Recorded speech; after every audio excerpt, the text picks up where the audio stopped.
Good afternoon and welcome to a wonderful Wednesday. We are here for a bonus weekly read aloud from Just Us and Books.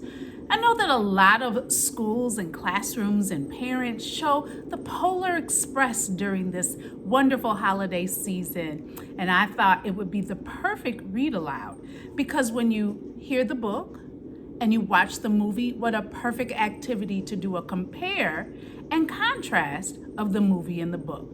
How are the book and the movie the same, and how are the book and the movie different? So, what a great activity to do at home or in your classroom. So we are going to go ahead and get right into it. The Polar Express, it is a holiday classic, and it is actually the 30th anniversary of the Polar Express. So we are going to go ahead and jump right into it. The Polar Express, here we go. And as you can see, we're on the train right now in the winter, getting us in the mood. Here we go.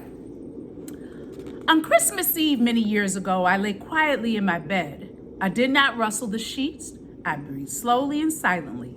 I was listening for a sound a friend had told me I'd never hear. The ringing bells of Santa's sleigh. There was no Santa, my friend had insisted, but I knew he was wrong.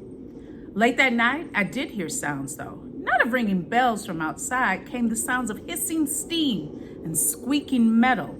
I looked through my window and saw a train standing perfectly still in front of my house.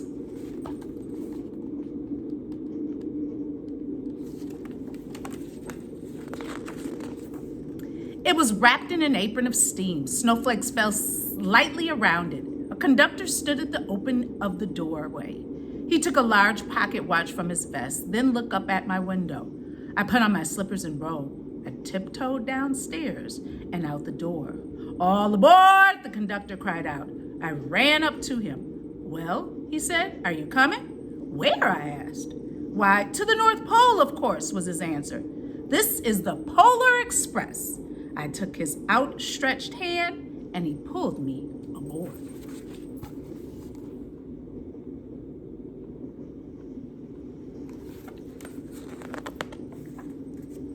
The train was filled with other children, all in their pajamas and nightgowns. We sang Christmas carols and ate candies with nougat centers as white as snow. We drank hot cocoa as thick and rich as melted chocolate bars.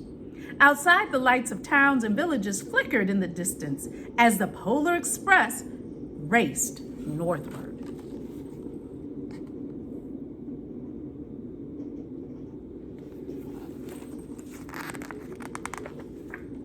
Soon there were no more lights to be seen. We traveled through cold, dark forests where lean wolves roamed and white-tailed rabbits hid from our train as it thundered through the quiet wilderness.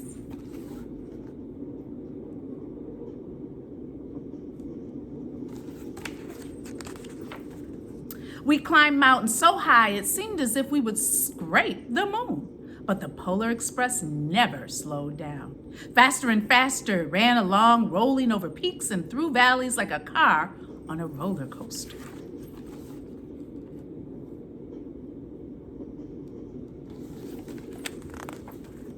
The mountains turned into hills, the hills to snow-covered plains. We crossed a barren desert of ice, the great polar ice cap.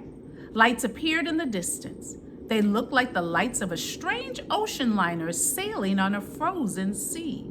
There, said the conductor, is the North Pole.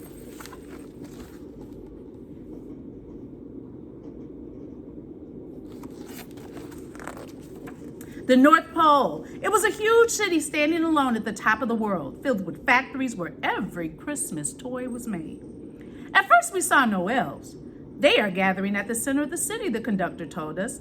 That is where Santa will give the first gift of Christmas. Who receives the first gift, we all asked. The conductor answered, he will choose one of you.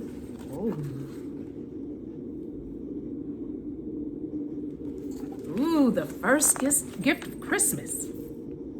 Look, shouted one of the children, the elves. Outside, we saw hundreds of elves. As our train drew closer to the center of the North Pole, we slowed to a crawl. So crowded were the streets with Santa's helpers. When the Polar Express could go no further, we stopped and the conductor led us outside. Look at all the people, all the elves. We pressed through the crowd to the edge of a large open circle. In front of us stood Santa's sleigh. The reindeer were excited. They pranced and paced, ringing the silver sleigh bells that hung from their harness. It was a magical sound like nothing I'd ever heard. Across the circle, the elves moved apart and Santa Claus appeared. The elves cheered wildly. He marched over to us and pointed to me, said, "Let's have this fella here." He jumped into his sleigh. The conductor handed me up. I sat on Santa's knee and he asked, "Now what would you like for Christmas?" Wow.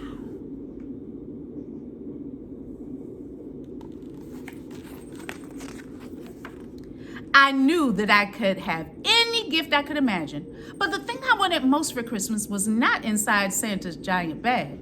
What I wanted more than anything was one silver bell from Santa's sleigh. When I asked, Santa smiled. Then he gave me a hug and told an elf to cut a bell from a reindeer's harness.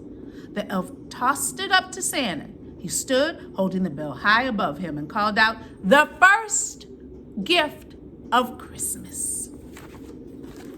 Wow. And all he wanted was a sleigh bell.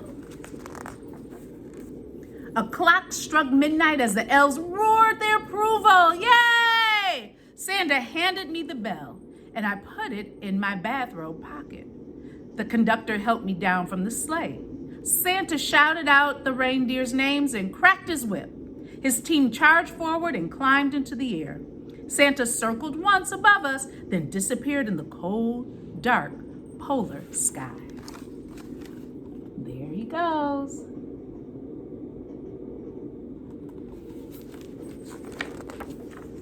As soon as we were back inside the Polar Express, the other children asked to see the bell. I reached into my pocket, but the only thing I felt was a hole.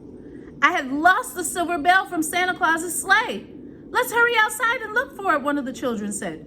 But the train gave a sudden lurch and started moving. We were on our way home.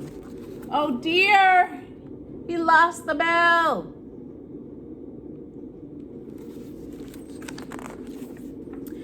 It broke my heart to lose the bell. When the train reached my house, I sadly left the other children. I stood at my doorway and waved goodbye. The conductor said something from the moving train, but I couldn't hear him. "What?" I yelled. He cupped his hands around his mouth. "Merry Christmas!" he shouted.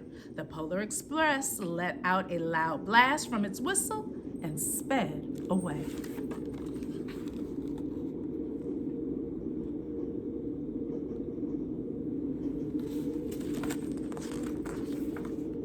On Christmas morning, my little sister Sarah and I opened our presents. When it looked as if everything had been unwrapped, Sarah found one last small box behind the tree. It had my name on it. Inside was the silver bell. There was a note.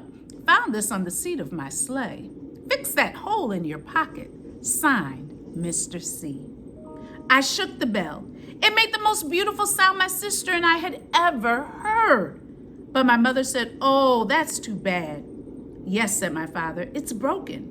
When I'd shaken the bell, my parents had not heard the sound. So, only the children could hear the bell.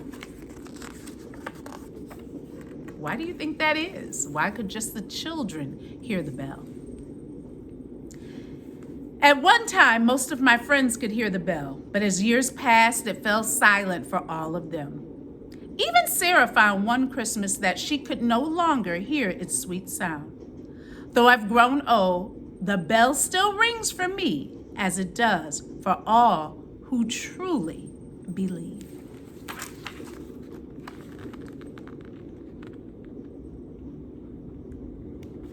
The end.